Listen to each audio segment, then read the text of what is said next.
Hello students, जो topic आज हम करेंगे वो है हमारा ऑनसेट और विड्रॉल ऑफ मॉनसून।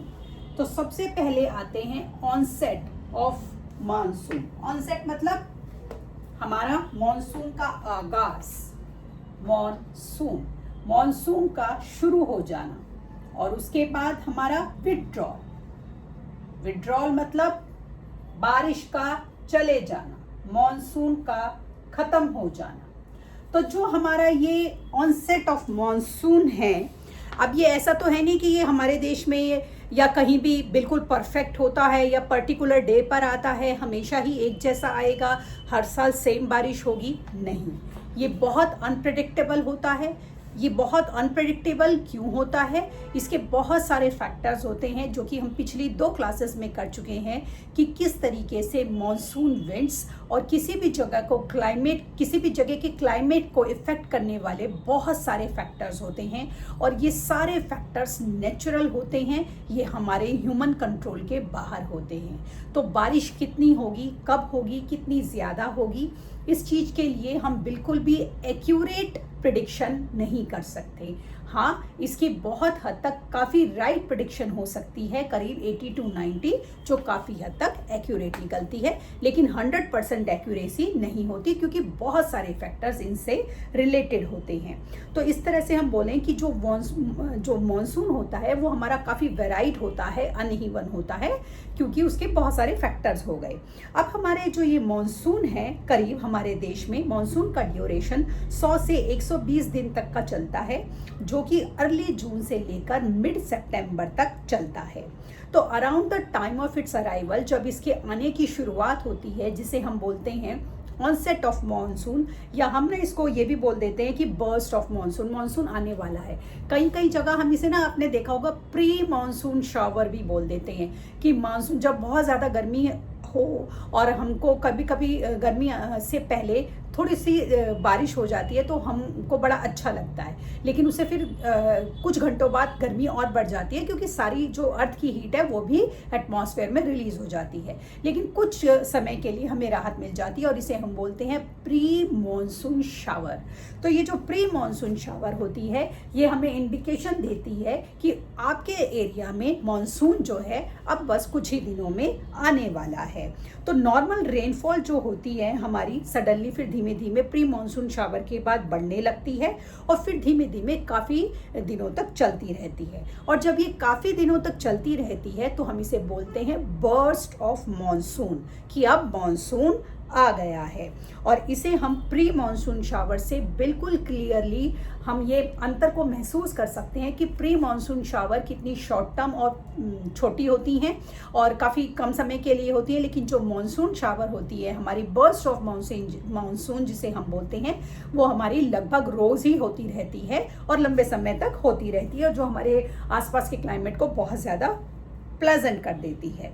तो ये जो मॉनसून का अराइवल है हमारे देश की साउदर्न टिप पर सबसे पहले होता है।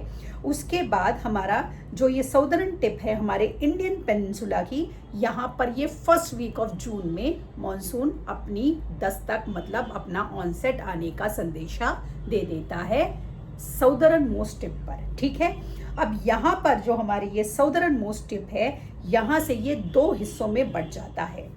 एक तो अरेबियन सी की ब्रांच है और दूसरी बे ऑफ बंगाल की ब्रांच।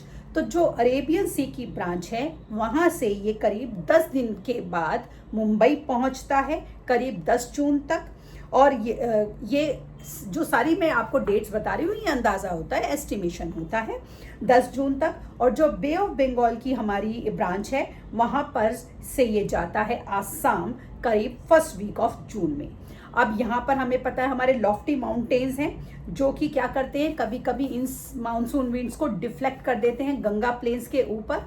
तो बाय मिड ऑफ जून जो ये हमारी अरेबियन सी की मॉनसून ब्रांचेस होती हैं, हमारे गुजरात के सौराष्ट्र और कच्छ इलाकों से होते हुए कंट्री के सेंट्रल पार्ट तक आने लगती है। तो हमारे देश की कंट्री का सेंट्रल पार्ट कौन सा है, जैसे मध्य प्रदेश और यूपी, और हमारा काफ़ी हद तक दिल्ली। तो जो अरेबियन सी और बे ऑफ बंगाल की ब्रांचेस हैं ये एक जगह पर आकर हमारी नॉर्थ वेस्टर्न पार्ट पर आकर गंगा प्लेन्स के ऊपर जो नॉर्थ वेस्टर्न पार्ट है वहाँ पर मर्ज होती है, और इसी वजह से दिल्ली जो है अपनी फर्स्ट मॉनसून शावर को एक्सपीरियंस करता है करीब 29 जून के आसपास, या एंड ऑफ जून या हमारा बिगिनिंग ऑफ जुलाई में, फर्स्ट वीक ऑफ जुलाई में। और फिर धीरे धीरे ये western UP, Punjab, Haryana, eastern Rajasthan, यहाँ तक धीमे धीमे ये सारा मॉनसून हमारा स्प्रेड हो जाता है। बाय मिड ऑफ जुलाई जो मॉनसून है हमारा हिमाचल प्रदेश और रेस्ट ऑफ द कंट्री में पहुँच जाता है, और हमारी पूरी कंट्री में ये जो मॉनसून शावर हैं पूरी कंट्री को पानी से एक तरह से भिगो देती हैं। अब मॉनसून आया है, जैसे ऑनसेट हुआ है वैसे ही वो जाएगा। तो जब मॉनसून के आने के लिए हम शब्द यूज़ करते हैं ऑनसेट, तो मॉनसून के जाने के लिए हम टर्म यूज़ करते हैं विड्रॉल। विड्रॉल का मतलब है मॉनसून आपको बाय बाय कर रहा है कि अब मेरा जाने का समय आ गया है। तो जो विड्रॉल है, जिसे हम रिट्रीट ऑफ मॉनसून भी बोलते हैं, ये काफ़ी ग्रेजुअल प्रोसेस होती है, और ये हमारी नॉर्थ वेस्टर्न स्टेट से शुरू होते हुए जो कि अर्ली सितंबर में शुरू होती है, बाय मिड ऑफ अक्टूबर तक हमारे देश के नॉर्दर्न पार्ट से ये पूरी तरह तक हमारा मॉनसून चला जाता है, और उसके बाद धीमे धीमे ये हमारे पेनिनसुला के साउदर्न हाफ से भी चला जाता है, और बाय अर्ली दिसंबर जो मॉनसून है has withdrawn from the rest of the country. पूरी कंट्री से ये मॉनसून हमारा बाय बाय कर देता है।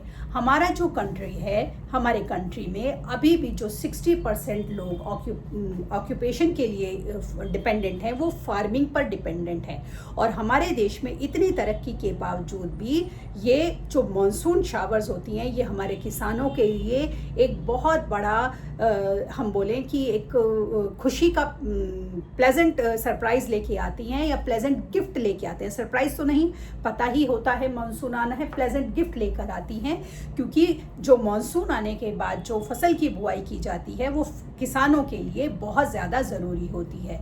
और क्योंकि हम एक बहुत one of the largest populated country हैं, तो हम अपनी कंट्री की फूड की नीड को पूरा करने के लिए हमारे फार्मर्स के लिए ये जो मॉनसून होती है बड़ी लाइफ गिविंग होती है। तो जब हम मॉनसून शावर्स के बाद हमारे किसान अपनी लैंड्स को, क्योंकि वो पहले से ही तैयार करके रखते हैं लैंड के सॉइल बेड को, और वो पूरा सॉइल जो है हमारा तैयार हो जाता है, और उसके बाद उस फसल की बुआई की तैयारी पूरी तरह से शुरू हो जाती है। और इसीलिए हमारे देश में, क्योंकि जो ये मॉनसून का पैटर्न है, और इसी तरीके से ये हमारा लैंड का मॉनसून का पैटर्न ये तय करता है कि देश के किस किस हिस्सों में कौन कौन सी फसल को उगाया जाएगा। और ये फसल जो हम उगाते हैं ना केवल हमारे देश की ज़रूरतों को पूरा करती है, बाकी हम इसे बाकी के देशों में भी जो हम चीज़ें उगाते हैं उन्हें बेचकर एक कंप्लीट हम बोलें कि वैल्यूएबल फॉरेन करेंसी को अर्न करते हैं, जो कि हमारे देश के बहुत सारी ज़रूरतों को पूरा करने के लिए हम यूज़ करते हैं। तो इस तरीके से हम लोगों के लिए लाइफ गिविंग एक तरह से हम बोलें एक पैकेज लेकर आता है हमारा ये मॉनसून। तो इस तरीके से मॉनसून हमारे लिए कितना इम्पॉर्टेंट है ये हमने आज की क्लास में सीखा। कल की क्लास में हम नया टॉपिक करेंगे। तब तक के लिए शुभ रात्रि।